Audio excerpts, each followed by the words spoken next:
Commonwealth games అట్టహాసంగా ముగిశాయి. ఈసారి భారత క్రీడాకారులు విశ్వరూపం చూపించారు. బాక్సింగ్ రింగ్ నుంచి ట్రాక్ అండ్ ఫీల్డ్ వరకు ప్రత్యర్థుల్ని చిత్తు చేశారు.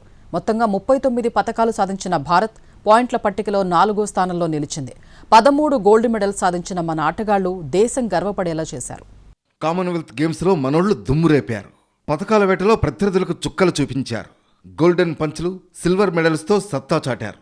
మొత్తంగా 39 పతకాలు సాధించిన భారత్ పాయింట్ల పట్టికలో 4వ స్థానంలో నిలిచింది. ఈసారి 13 స్వర్ణాలు, 17 రజతాలు, 9 కాంస్యాలు వచ్చాయి.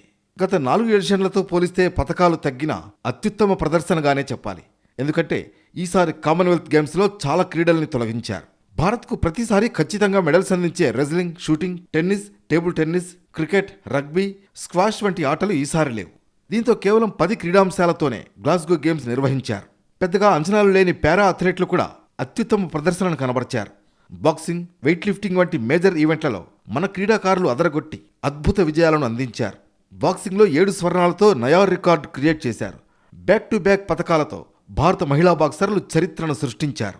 11 రోజుల పాటు జరిగిన ఈ మెగా క్రీడా సంబరాలు అర్ధరాత్రి తర్వాత అట్టహాసంగా ముగిశాయి. 2026 కామన్వెల్త్ క్రీడలు అద్భుతమైన జ్ఞాపకాలను మిగిల్చాయి.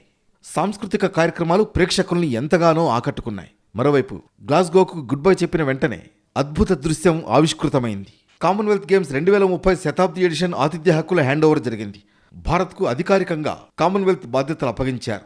1930లో కెనడా హామిల్టన్ వేదికగా ప్రారంభమైన ఈ క్రీడలు 100 ఏళ్లు పూర్తి చేసుకుంటున్న వేళ 2030లో భారత్లోని అహ్మదాబాద్ నగరం ఈ చారిత్రాత్మక కామన్వెల్త్ వేడుకలకు ఆతిథ్యం ఇవ్వనుంది. గ్లాస్గోలో కామన్వెల్త్ సమరం ముగియడంతో ప్రపంచం చూపు మన అహ్మదాబాద్పై పడింది.